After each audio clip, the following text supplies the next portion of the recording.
Ce grand esprit de schisme a eu son origine bien loin en arrière dans le temps, à un moment intemporel, à un moment sans date, dans le ciel, en divisant les armées angéliques en deux camps irréconciliables. Plus tard, il a entraîné la terre et a eu une longue, très longue histoire, gagnant de la force et prenant de l'ampleur dans des guerres qui toujours se multiplient et s'intensifient. Puis, il a envahi le christianisme et l'héritage inéluctable est vraiment affligeant. Ainsi, ce n'est pas une petite affaire que cette épître aux Éphésiens traite et à laquelle elle donne la réponse. Nous avons vu que le cœur de toute cette affaire est atteint et touché par une seule phrase qui résume l'intention de Dieu. Cette phrase est pour l'administration de la plénitude des temps, à savoir de réunir en toutes choses, dans le Christ, les choses qui sont dans les cieux et les choses qui sont sur la terre en lui. Éphésiens 1:10.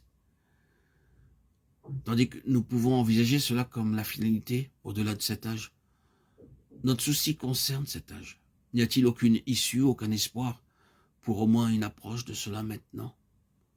L'épître aux Éphésiens nous laisserait sûrement dans notre embarras si elle nous montrait du doigt qu'un âge futur n'avait aucune réponse à la tragédie présente. Mais elle a la réponse. Cette réponse est fournie par différents moyens et de plusieurs manières. Peut-être la manière la plus simple, la plus directe et la plus utile sera de laisser Paul lui-même être la réponse. Vu que l'apôtre fait de telles revendications fortes et catégoriques quant à sa propre révélation personnelle, le mieux sera d'examiner cette révélation et ce qu'elle produisit dans la vie de cet homme.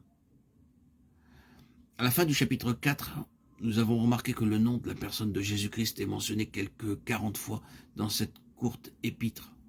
Plus tous les pronoms et les adjectifs possessifs, il, celui, lui, son. Ceci en soi est une grande clé. Dans son épître aux Galates, Paul a fait une déclaration en ces termes. Apôtre, non de la part des hommes, ni par un homme, mais par Jésus-Christ et Dieu le Père. Je ne l'ai ni reçu d'un homme, mais par une révélation de Jésus-Christ. Lorsqu'il plut à celui, à Dieu, de révéler en moi son Fils. Galates 1, 12, 15, 16.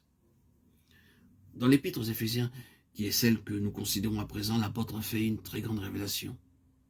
En effet, il base toute la pleine connaissance sur un esprit de sagesse et de révélation. Très bien, donc la réponse à cette grande question qui est devant nous et qui est le sujet de toute cette discussion et cette délibération fébrile dans la chrétienté se trouve dans la révélation et l'appréhension du Fils de Dieu. C'est entièrement une question de savoir si le Fils de Dieu a réellement été vu par une opération du Saint-Esprit ou non. Le genre de vision auquel nous faisons allusion représente une époque, une rencontre, une révélation, une crise. Il n'y a aucun pouvoir sur cette terre qui aurait pu changer ce Saül de Tarse, violent, fanatique, sectaire, ce pharisien, fils de pharisien, en l'apôtre des païens. Romains 11, 13.